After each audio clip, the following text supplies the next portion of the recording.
जी अस्सलाम वालेकुम स्टूडेंट्स। आज की वीडियो में हम इंग्लिश जूरिस्प्रूडेंस के मोस्ट इंपॉर्टेंट क्वेश्चन को डिस्कस करेंगे।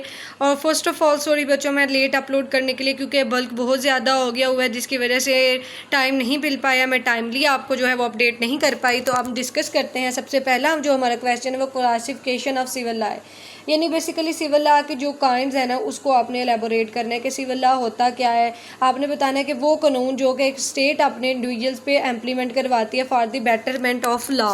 ठीक है, तो इस चीज़ को आपने यहाँ पे एलेबोरेट करना है। सिविल लॉ जो है जी वो उसकी काइंड्स आप लिख सकते हो, autonomous body of law, administrative law, ये सारी इसकी काइंड्स में आप लिख सकते हैं। मजीद आपने नेक्स्ट चलना है जी। नेक्स्ट आपका क्वेश्चन आ जाता है administration of justice. This is the most important question, यानी इसको मैं VIP क्वेश्चन का नाम दे सकती हूँ कि इसमें आपने बेसिकली बताना होता है कि एडमिनिस्ट्रेशन ऑफ जस्टिस जो है वो इंसाफ की फरहमी का एक ज़रिया है। इसमें आप लिख सकते हैं कि जो है जी ये for the betterment of law, for the betterment of system जो है ना ये ज़रूरी होता है। और एडमिनिस्ट्रेशन ऑफ जस्टिस को दो काइंड में डिवाइड किया जाता है। फिर आपने सिविल और क्रिमिनल लॉ, इसको जो है एडमिनिस्ट्रेशन ऑफ जस्टिस को बताना है कि सिविल लिटिगेशन जो है ना it's relates to property law and further. और इसी तरह से क्रिमिनल लॉ आपने बताना है कि ये मुजरिमों से डील करता है, उसका क्या स्ट्रेटजी होती है उसको आपने एक्सप्लेन करना है। फिर आपने मजीद इसमें लिखना है कि एक मूड्स ऑफ जी वैलिड कस्टम क्या होता है। वैलिड कस्टम आपने फिलॉसफी ऑफ लॉ में भी पढ़ा था, आप वही वाला यहाँ पे उठा के लिख सकते हैं कि फिलॉसफी ऑफ लॉ में जो है जी उसमें बताया गया था कि इसके ये इसेंशियल है कि वैलिड होना चाहिए, अनसर्टेन होना चाहिए,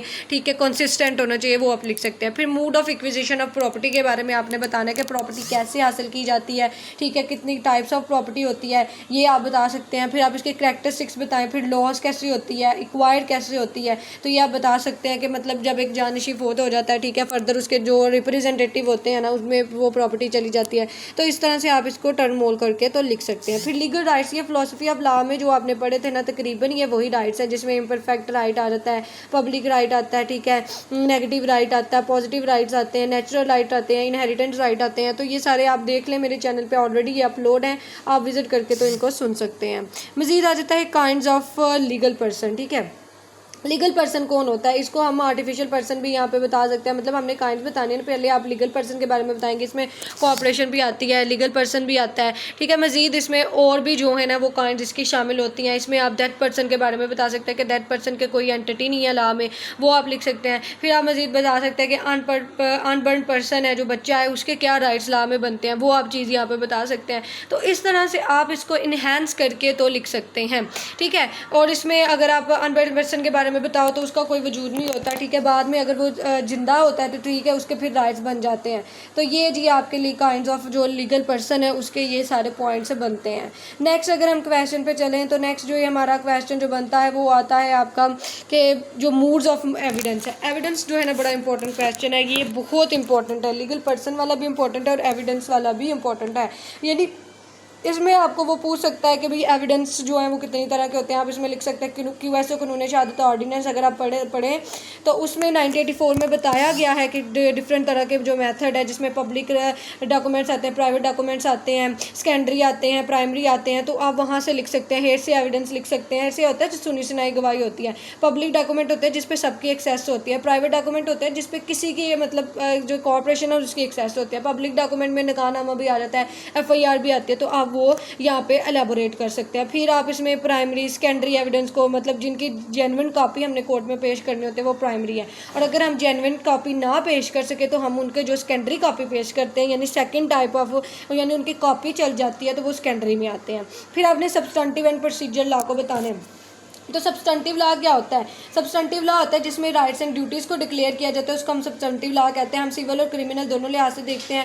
सिविल में सब्सटेंटिव लॉ अगर हम देखें तो ये जो हमारा कॉन्ट्रैक्ट एक्ट है इसमें बेसिकली बताया गया कि राइट किस तरह से होगा, मतलब कॉन्ट्रैक्ट किस तरह से होगा, एग्रीमेंट किस तरह से होते हैं, किस किस फॉर्मेट में होते हैं, यहाँ कौन से जो कॉन्ट्रैक्ट हैं वो इनवैलिड होंगे। फिर अगर हम देखें से क्रिमिनल में तो वहाँ पर PPC है जो कि राइट्स को डिक्लेयर करता है, उनकी पनिशमेंट को बताता है, ठीक है, ये डेफिनेशन है मर्डर की और इसकी ये सज़ा होगी। लेकिन इन पर इम्प्लीमेंट कैसे होगा तो वो हमें बताता है कोड ऑफ क्रिमिनल प्रोसीजर, यानी उसमें सारा प्रोसीजर है। इसी तरह से सिविल में देखें तो सिविल में कोड ऑफ सिविल प्रोसीजर है जो हमें सारा तरीकाकार बताता है। फिर ऑनरशिप क्या होती है? ऑनरशिप और पोजेशन को मैं इकट्ठा ही लेके चलती हूँ।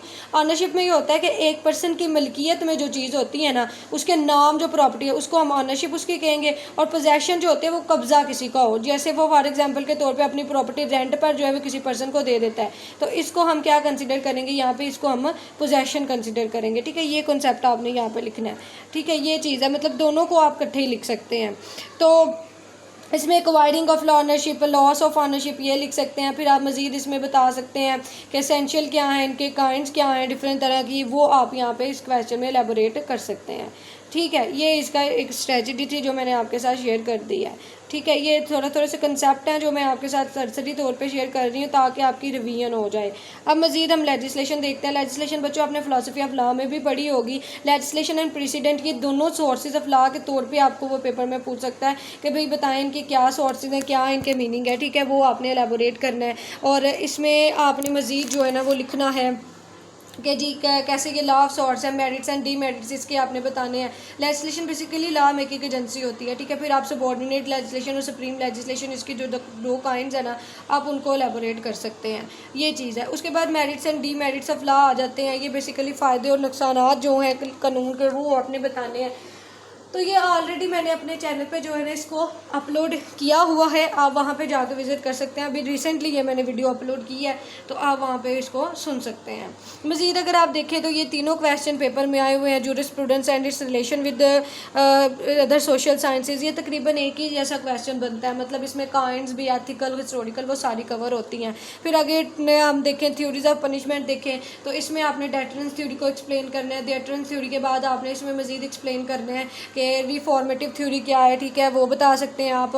रिहेबिलिटेशन, कंपनसेशन, रिटेलिएशन, तो ये सारी जो है ना थ्योरीज ऑफ काइंड्स है, कोई 6, तो आपने वो यहाँ पे लिखनी है। फिर प्रेसिडेंट आ जाता है। प्रेसिडेंट होता है जो अपेक्स कोर्ट के डिसीजन होते हैं ना, डिसीजन होते हैं वो लोअर कोर्ट को पे बाउंड होते हैं, ठीक है। लाजमी नहीं कि वो उसी को हर हाल में फॉलो करें, उनकी डिस्क्रिशनरी पावर है, चाहे तो वो इसको बदल भी सकती हैं, ठीक है। ये चीज़ आपने यहाँ पे एलेबोरेट कर देनी है। यानी कि जो अपर कोर्ट का डिसीजन आता है, ठीक है, पहले से मौजूद कोई केस नहीं है ऐसा, मतलब, और जज ने पहली बार उसमें डिसाइड किया, जैसे खुला का केस है, ठीक है, उसमें अब डिसाइड हो गया कि औरत को हक मेहर मिलेगा।